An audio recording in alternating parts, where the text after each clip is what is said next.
박서준은 생각했다. 성공이란 무엇인가?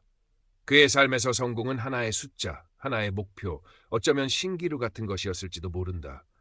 테헤란로의 밤은 인공적인 빛으로 가득했고 그 빛 속에서 서준은 홀로 반짝이는 섬처럼 위태로워 보였다. AI 기반 정신건강관리 앱 마음링크의 대표 박서준. 그의 이름 앞에는 늘 화려한 수식어가 따라붙었지만 정작 그의 내면은 누구에게도 가닿지 못한 채 텅 비어 있었다. 사무실 창밖으로 펼쳐진 서울의 야경은 수많은 욕망과 경쟁으로 들끓는 거대한 용광로 같았다. 서준은 차가운 유리창에 이마를 기댄 채 한숨을 내쉬었다. 며칠 뒤로 다가온 중요한 투자 유치 발표. 이번 발표만 성공하면 마음링크는 날개를 달고 훨훨 날아오를 수 있을 터였다. 성공. 그 단어만이 어린 시절 아버지의 사업 실패와 끝없이 이어지던 부모님의 다툼 속에서 유일한 탈출구처럼 느껴졌다. 그래서 그는 앞만 보고 달렸다. 감정은 사치였고 관계는 거추장스러웠다. 오직 결과만이 모든 것을 증명할 수 있다고 믿었다. 서준아, 너 그러다 정말 큰일 나. 성공도 좋지만 내 자신을 좀 돌아봐. 내 안이 텅 비어가는 것 같아. 유일하게 마음을 터놓는 친구이자 마음링크의 공동 창업자인 최민준의 걱정 어린 목소리가 귓가에 맴돌았다. 서준은 애써 그 목소리를 지웠다. 민준은 모른다. 이 치열한 정글에서 살아남기 위해서는 강해야만 한다는 것을, 감정에 휘둘리는 나약함 따위는 용납되지 않는다는 것을, 성공하면 다 괜찮아져. 그는 늘 그렇게 스스로에게 주문을 걸었다. 제주도로 향하는 비행기에 오르는 서준의 걸음은 무거웠다. 초조함과 압박감이 온몸을 짓눌렀지만 그는 애써 태연한 표정을 지었다. 창밖으로 보이는 푸른 하늘이 비현실적으로 느껴질 만큼 그의 신경은 곤두서 있었다. 이번 발표만 잘 끝나면, 그는 두 눈을 감고 성공적인 발표 장면을 머릿속으로 수없이 반복해서 그렸다. 비행기가 안전고도에 접어들고 얼마 지나지 않았을 때였다. 갑자기 숨이 턱 막히는 듯한 극심한 흉통이 서준의 가슴을 덮쳤다. 식은땀이 비 오듯 쏟아지고 세상이 빙글빙글 돌았다. 짧은 신음과 함께 그의 의식은 까마득한 어둠 속으로 빨려 들어갔다. 모든 것이 정지된 것 같은 순간 그의 심장도 멈춰섰다. 육체를 벗어난다는 것이 이런 느낌일까? 서준은 자신이 더 이상 비행기 좌석의 딱딱한 질감이나 안전벨트의 압박감을 느끼지 못한다는 것을 깨달았다. 대신 그는 무한한 빛과 따뜻함으로 가득 찬 공간에 존재했다. 그곳에는 어떤 경계도, 무게도, 고통도 없었다. 오직 말로 형언할 수 없는 깊은 평화와 온 세상을 감싸 안는 듯한 압도적인 사랑만이 충만했다. 자신의 삶이 마치 한 편의 영화처럼 혹은 수많은 파노라마 사진처럼 눈앞을 스쳐 지나갔다. 아버지의 사업 실패에 힘겨워하던 어머니의 뒷모습, 성공만을 향해 달려왔던 자신의 치열했던 날들, 그리고 그 속에서 놓쳐버린 수많은 소중한 순간들.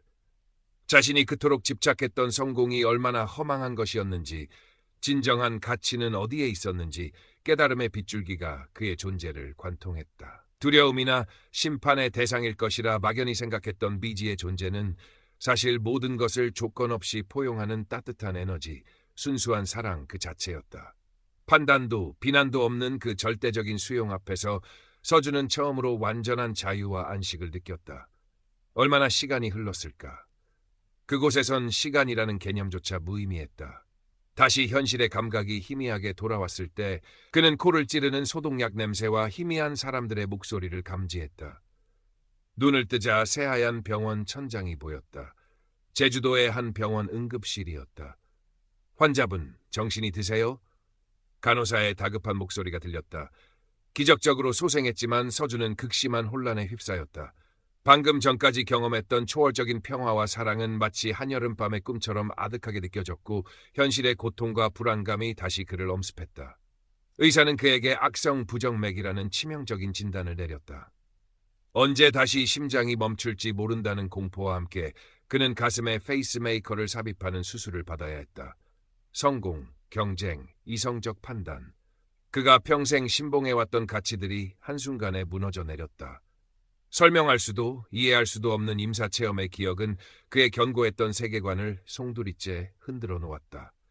그는 자신이 누구인지, 무엇을 위해 살아왔는지, 그리고 앞으로 어떻게 살아가야 할지 알 수 없었다. 병원 침대에 누워 창밖을 바라보는 그의 눈에는 깊은 절망과 함께 희미한 빛이 동시에 어려 있었다. 그 빛은 어쩌면 아주 작은 희망의 불씨였을지도 모른다. 퇴원을 앞둔 어느 날 서준은 자신을 돌봐주던 베테랑 간호사 강은수와 짧은 대화를 나누게 되었다. 신을 갓 넘긴 은수는 차분하고 현명한 눈빛을 가진 사람이었다. 그녀는 서준의 불안과 혼란을 마치 자신의 일처럼 읽어내는 듯했다. 죽음의 문턱에서 돌아온 사람들은 종종 삶을 다른 눈으로 보게 되죠. 은수가 따뜻한 미소를 지으며 말했다. 그건 두려움이 아니라 선물일 수 있어요. 진짜 중요한 게 뭔지 깨닫는 기회랄까요. 저도 오래전 사랑하는 사람을 갑자기 떠나보내고 한동안 세상을 원망하며 살았어요. 하지만 시간이 지나고 보니 그 아픔이 오히려 제게 살아있는 매 순간을 감사하게 만들고 다른 사람의 고통에 더 깊이 공감하게 해주더군요. 은수의 목소리에는 꾸밈 없는 진솔함이 담겨 있었다. 서준은 처음으로 자신의 경험에 대해 누군가에게 털어놓고 싶은 충동을 느꼈지만 차마 입이 떨어지지 않았다. 하지만 은수의 말은 그의 마음에 작은 파문을 일으켰다. 어쩌면 이 끔찍한 경험이 정말 선물일 수도 있지 않을까. 퇴원 후 민주는 서준에게 모든 일을 잠시 내려놓고 요양할 것을 간곡히 권했다. 처음에는 거절했지만 은수의 말과 민준의 진심 어린 걱정에 서준은 결국 강원도의 한적한 산사로 향했다. 테헤란로의 소음과 경쟁에서 벗어나 고즈넉한 산사에 머무는 동안 서준은 비로소 자신을 돌아볼 시간을 가질 수 있었다. 새벽 예불 소리에 잠을 깨고 맑은 공기를 마시며 산책을 하고 스님과 차를 마시며 짧은 담소를 나누는 일상. 처음에는 어색하고 지루했지만 시간이 흐를수록 그의 마음은 차분하게 가라앉았다. 그는 명상을 배우며 자신의 내면 깊숙한 곳에서 들려오는 목소리에 귀를 기울이기 시작했다. 임사 체험 중 느꼈던 그 압도적인 평화와 사랑의 의미를 곱씹었다. 아버지에 대한 원망, 성공에 대한 집착, 타인에 대한 불신, 그 모든 감정의 뿌리가 결국은 사랑받고 인정받고 싶었던 자신의 깊은 열망과 연결되어 있음을 깨달았다. 자연의 위대함과 아름다움은 그에게 또 다른 가르침을 주었다. 이름 모를 들꽃 한 송이, 지저귀는 새소리, 밤하늘을 가득 메운 별들. 과거에는 눈여겨보지 않았던 모든 것들이 경이롭게 다가왔다. 그는 자신이 얼마나 좁은 세상에 갇혀 살아왔는지, 얼마나 많은 소중한 것들을 놓치고 있었는지 절실히 깨달았다. 변화는 서서히, 하지만 분명하게 찾아왔다. 마음링크의 개발 방향에 대한 고민도 깊어졌다. 단순히 스트레스 지수를 측정하고 명상 음원을 제공하는 것을 넘어 진정으로 사람들의 마음을 연결하고 서로 위로하며 치유할 수 있는 플랫폼으로 만들고 싶다는 열망이 생겼다. 성공이라는 결과보다 과정의 의미, 그리고 그 과정에서 함께하는 사람들의 소중함을 느끼기 시작했다. 어느 날 저녁, 그는 용기를 내어 오랫동안 소원했던 여동생에게 전화를 걸었다. 어색한 침묵이 흘렀지만 그는 진심을 담아 안부를 물었고 여동생은 뜻밖이라는 듯 놀라면서도 그의 목소리에 귀를 기울여 주었다. 짧은 통화였지만 서준은 가슴 한구석이 따뜻해지는 것을 느꼈다. 관계의 회복은 그렇게 작은 용기에서 시작된다는 것을 그는 어렴풋이 알 것 같았다. 투자 발표 날짜는 변경되지 않았다. 산사에서 돌아온 서준은 이전과는 다른 마음가짐으로 발표를 준비했다. 물론 성공적인 투자 유치는 여전히 중요했지만 그것이 전부가 아니라는 것을 그는 이제 알고 있었다. 서울, 투자 유치 최종 발표 회장. 익숙한 긴장감이 공간을 채웠지만 서준의 마음은 의외로 차분했다. 연단에선 그의 모습은 이전보다 어딘가 부드러워져 있었고 눈빛에는 깊이가 더해져 있었다. 객석에 앉아있는 민준과 눈이 마주치자 그는 희미하게 미소 지었다. 발표는 준비한 대로 매끄럽게 시작되었다. 마음링크의 기술적 우위와 시장 전망에 대해 논리적으로 설명하는 그의 목소리에는 자신감이 넘쳤다. 하지만 발표가 중반을 넘어설 무렵 예기치 않은 순간이 찾아왔다.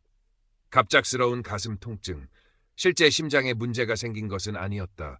아마도 극도의 긴장감과 과거의 트라우마가 만들어낸 심리적인 압박감이었을 것이다. 서준은 순간적으로 휘청였고 그의 이마에는 식은땀이 맺혔다. 청중들이 술렁이기 시작했다. 또다시 공포감이 엄습하려는 순간 그의 뇌리를 스치는 기억이 있었다. 빛으로 가득했던 그 공간, 온 세상을 감싸 안던 압도적인 평화와 사랑, 그리고 은수 간호사의 잔잔한 목소리. 진정한 가치는 숫자가 아닌 마음에 있어요. 당신이 정말로 사람들에게 주고 싶은 것이 무엇인지 그것을 한번 생각해 보세요. 서준은 심호흡을 한번 크게 했다. 그리고 준비된 PPT 화면을 잠시 껐다. 장내에는 잠시 정적이 흘렀다. 그는 마이크를 고쳐잡고 떨리지만 분명한 목소리로 입을 열었다. 저는 오늘 사실 다른 이야기를 준비했습니다. 하지만 방금 전 저는 제 삶에서 가장 중요한 것이 무엇인지 다시 한번 깨달았습니다. 그는 자신의 최근 경험에 대해 직접적으로 언급하지는 않았지만 삶의 큰 변곡점을 겪었음을 암시하며 이야기를 이어갔다. 기술적인 성과나 시장 점유율 대신 그가 마음링크를 통해 진정으로 이루고 싶은 가치에 대해 이야기했다. 과거 자신의 공허함과 외로움, 그리고 그것을 극복해 나가는 과정에서 느꼈던 연결의 중요성. 마음링크가 단순한 앱이 아니라 상처받은 마음들이 서로 기대고 위로받을 수 있는 따뜻한 다리가 되기를 바란다는 그의 진심 어린 이야기는 좌중을 숙연하게 만들었다. 그의 목소리에는 더 이상 과거의 냉소나 불안함이 없었다. 대신 깊은 성찰에서 우러나오는 진정성과 따뜻한 열정이 담겨 있었다. 투자자들은 그의 예기치 않은 솔직함과 변화된 모습에 깊은 감명을 받은 듯했다. 발표가 끝나자 장내에서는 뜨거운 박수갈채가 터져나왔다. 투자는 성공적으로 유치되었다. 하지만 서준에게 더 이상 투자 유치 성공은 삶의 최종 목표가 아니었다. 그는 민준과 함께 마음링크를 통해 진정으로 사람들에게 도움이 되는 서비스를 만드는데 온 힘을 쏟았다. 사용자들이 서로의 아픔에 공감하고 지혜를 나누며 함께 성장할 수 있는 커뮤니티 기능을 강화했고, 기술적인 완벽함보다는 인간적인 따뜻함이 느껴지는 서비스를 만드는 데 집중했다. 회사의 분위기도 이전의 숨막히는 경쟁 대신 서로를 격려하고 지지하는 긍정적인 에너지로 가득 찼다. 서준은 여전히 가슴에 페이스메이커를 달고 살아가지만 더 이상 그것이 죽음의 그림자라고 생각하지 않았다. 오히려 매일 아침 눈을 뜰 때마다 가슴에서 느껴지는 규칙적인 박동은 그에게 주어진 두 번째 삶의 소중함을 일깨워주는 고마운 알람과 같았다. 그는 주변 사람들과 진심으로 소통하려 노력했고 여동생과의 관계도 눈에 띄게 회복되었다. 그의 얼굴에는 과거의 날카로움 대신 온화하고 부드러운 미소가 자리 잡았다. 어느 주말 오후 서준은 한강공원 벤치에 앉아 따스한 햇살을 느끼고 있었다. 문득 산사에서 만났던 노스님의 말씀이 떠올랐다. 진정한 깨달음은 특별한 곳에 있는 것이 아니라오. 매 순간 살아 숨쉬고 있음을 느끼고 작은 것들에 감사하며 주변의 모든 존재와 연결되어 있음을 아는 것. 그것이 바로 깨달음의 시작이지. 그는 가만히 눈을 감았다. 가슴속 페이스메이커의 박동 소리가 마치 우주의 리듬처럼 느껴졌다. 그의 영적인 여정은 아직 끝나지 않았다. 하지만 그는 이제 알고 있었다. 삶이라는 선물 속에서 매 순간 사랑하고 감사하며 성장해 나가는 것, 그것이 바로 자신에게 주어진 가장 위대한 목적이라는 것을. 서준은 잔잔한 미소와 함께 다시 한번 힘차게 숨을 들이마셨다. 새로운 삶의 숨결이었다.